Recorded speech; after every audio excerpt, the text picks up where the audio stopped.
ओम नमो भगवते वासुदेवाय। स्वागत है आपका हमारे चैनल पर। आज के इस वीडियो में आप सुनेंगे वैशाख मास के महात्म की चौथे अध्याय की कथा।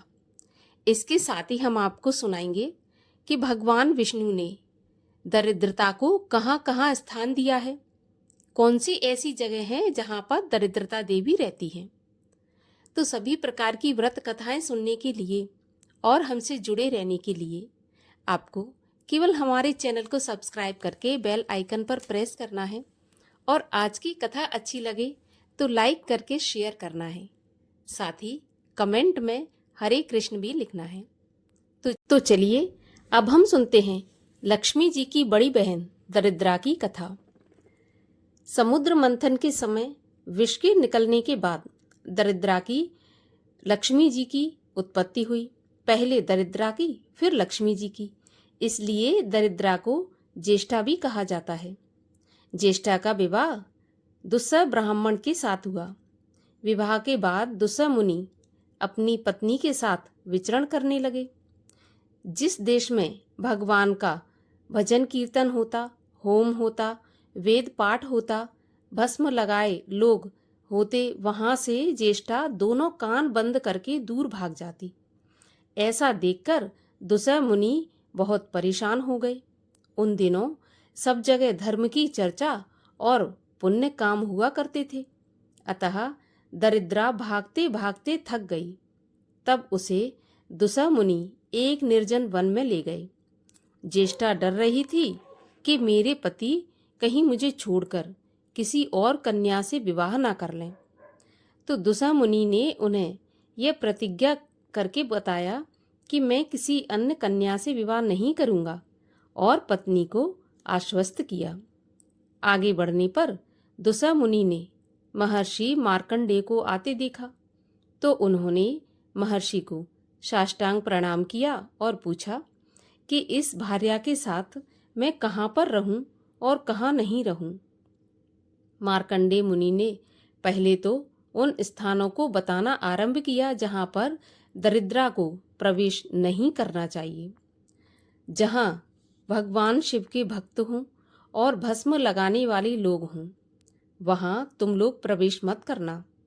जहां पर नारायण, गोविंद, शंकर, महादेव आदि भगवान के नाम का कीर्तन होता हो, वहां तुम दोनों को नहीं जाना चाहिए, क्योंकि आग उगलता हुआ विष्णु का चक्र उन लोगों की अशुभता को नाश करता रहता है। जिस घर में स्वाहा, वष्टकार और वेद का घोष होता हो, जहाँ के लोग नित्य कर्म में लगे हुए भगवान की पूजा में लगे हुए हों, उस घर को दूर से ही त्याग देना। जिस घर में भगवान की मूर्ति हो, गाय हो, भक्त हो, उस घर में भी तुम दोनों मत घुसना। तब दुस्सह मुनि ने पूछा कि महर्षि, अब आप हमें यह बताएं कि हमारे प्रवेश के स्थान कौन कौन से हैं। तब महर्षि मार्कंडेय जी ने कहा कि जहाँ पति पत्नी आपस में झगड़ा करते हों, उस घर में तुम दोनों निर्भय होकर घुस जाना। जहाँ भगवान की निंदा होती हो, जप होम आदि नहीं होते हों, भगवान के नाम नहीं लिए जाते हों, उस घर में घुस जाना। जो लोग बच्चों को न देकर स्वयं खा लेते हों, उस घर में तुम दोनों घुस जाना। जिस घर में कांटेदार, दूध वाले, पलाश के वृक्ष और नींब के वृक्ष हों, उस घर में दोपहरिया, तगर, अपराजिता के फूल का पेड़ हो, वे घर तुम दोनों के रहने योग्य हैं, वहां पर अवश्य जाना। जिस घर में केला, ताड़, तमाल, भिलाव, इमली, कदम्ब, खैर के पेड़ हों, वहां तुम दरिद्रा के साथ घुस जाना। जो स्नान आदि मंगल कृत्य नहीं करते हों, दांत मुख साफ नहीं करते, गंदे कपड़े पहनते हों, संध्या काल में सोते या खाते हों, जुआ खेलते हों, ब्राह्मण के धन का हरण करते हों, दूसरे की स्त्री से संबंध रखते हों, हाथ पैर नहीं धोते हों, उन घरों में दरिद्रा के साथ तुम घुस जाना। मार्कंडेय ऋषि के चले जाने के बाद दुस्सह ने अपनी पत्नी दरिद्रा से कहा, हे ज्येष्ठे, तुम इस पीपल के वृक्ष के नीचे बैठ जाओ। मैं रसातल जाकर रहने के स्थान का पता लगाता हूँ। दरिद्रा ने पूछा, नाथ, मैं खाऊंगी क्या? मुझे कौन भोजन देगा? तब दुसा मुनि ने कहा, प्रवेश के स्थान तो तुझे मालूम हो गए हैं, वहां पर घुसकर खा पी लेना। हाँ, ये याद रखना कि जो स्त्री पुष्प, धूप आदि से तुम्हारी पूजा करती हो, उसके घर में मत घुसना।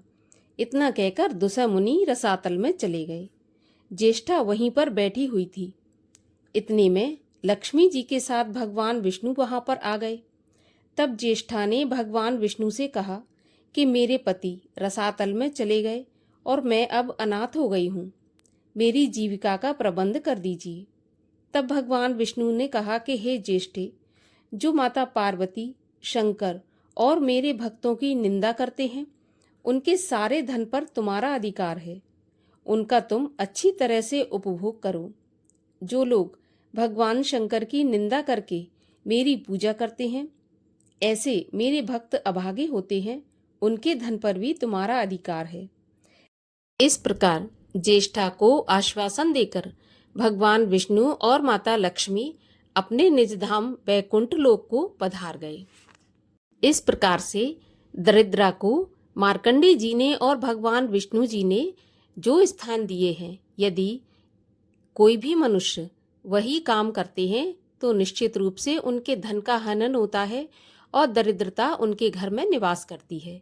इसलिए हमें ध्यान रखना चाहिए कि हमें वर्जित काम ऐसे नहीं करने चाहिए जिससे हमारे घर में दरिद्रता का निवास हो और लक्ष्मी जी रुष्ट हों। और अब सुनते हैं वैशाख मास के महात्म के चौथे अध्याय की कथा। चौथे अध्याय में नारद जी बताते हैं कि वैशाख स्नान के द्वारा किस प्रकार से कलेशों का नाश होता है और सुख की प्राप्ति होती है। नारद जी बोले, हे राजन, जैसे रसों में अधिक दूध है और दूध से दही अधिक है तथा दही से घी अधिक उत्तम है, ऐसे ही महीनों में कार्तिक मास उत्तम है, कार्तिक मास से माघ मास अधिक उत्तम है और माघ मास से वैशाख मास अधिक उत्तम है। इसमें धर्म करना बढ़ के बीज की तरह बढ़ता है।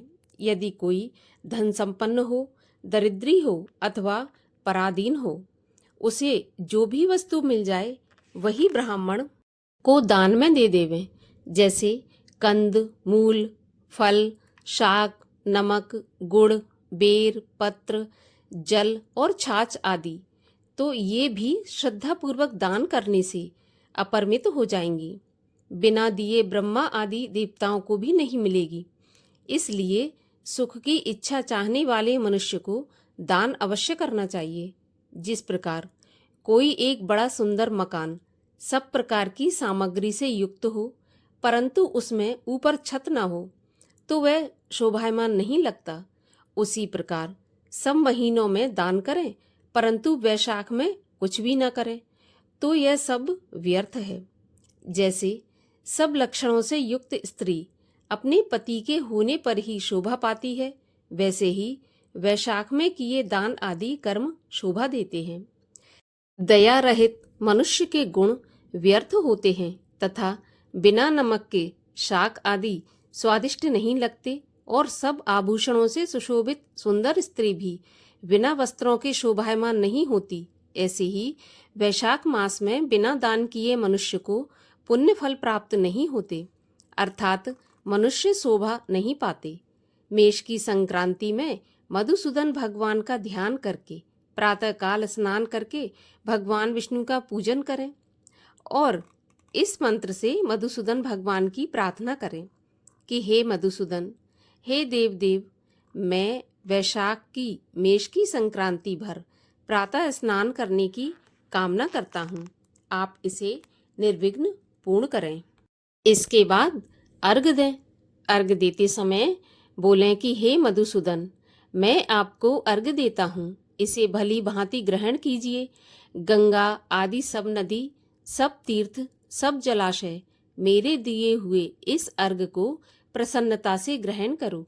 आप पापियों पर शासन करने वाले समदर्शी सबके नियंता हो, अतः मेरे द्वारा दिए गए अर्घ को ग्रहण करते हुए मुझे यथोचित फल दीजिए। इसके बाद वैशाख में होने वाले फूलों से भगवान का पूजन करें और विष्णु भगवान की वैशाख मास संबंधी कथा सुनें। जो ऐसा करते हैं वह कोटि जन्म के संचित पापों से छूटकर मोक्ष पाते हैं। पृथ्वी, स्वर्ग और पाताल कहीं भी दुख नहीं भोगना पड़ता, ना कभी गर्भ में आना पड़ता है और ना कभी माता का दूध ही पीता है। हे राजन, वैशाख मास में शरीर में तेल का मलना, दिन में सोना, कांसे के बर्तन में भोजन करना, खाट पर सोना, घर में स्नान करना, निषिद्ध भोजन करना, 2 बार भोजन करना, रात्रि में भोजन करना, ये 8 बातें वर्जित हैं। जो कांसे के पात्र में भोजन करता है और उत्तम हरि कथा नहीं सुनता, न किसी तीर्थ में स्नान करता है, न दान देता है, वह नरक में जाता है। जो हरि नाम नहीं जपता और स्वस्थ होते हुए भी प्रातः वैशाख स्नान नहीं करता, वह मरे हुए के समान है और चांडाल की योनि को प्राप्त होता है। जो मेष की संक्रांति में तीर्थ स्नान नहीं करता, वह 100 वर्ष तक कुत्ते की योनि को पाता है। जो कमल के पत्र पर भोजन नहीं करता, वह गधे की योनि पाकर पीछे खच्चर की योनि प्राप्त करता है। वैशाख मास में नियम पूर्वक कमल के पत्तों पर भोजन करने से सब पापों से निवृत्त होकर मनुष्य को विष्णु लोक मिलता है। 1000 ब्राह्मणों की हत्या का पाप किसी तरह दूर हो सकता है, परंतु वैशाख मास में स्नान, दान आदि न करने से उसका पाप कभी दूर नहीं हो सकता। जो वैशाख की दोपहरिया के समय मार्ग चलने से अपने घर आए हुए या थके हुए ब्राह्मण को सुंदर आसन देकर उसके चरणों को दबाता है और चरणोदक को अपने मस्तक पर छिड़कता है, तो उसके सब बंधन कट जाते हैं तथा गंगा आदि संपूर्ण तीर्थों में स्नान करने का फल निश्चय मिलता है। अन्नदान व जलदान न करने से पाप और दुख कभी दूर नहीं होते। जो प्रातःकाल सूर्योदय होने पर सागर से मिलने वाली नदियों में स्नान करता है, तो उसके 7 जन्म के पाप तत्काल ही नष्ट हो जाते हैं।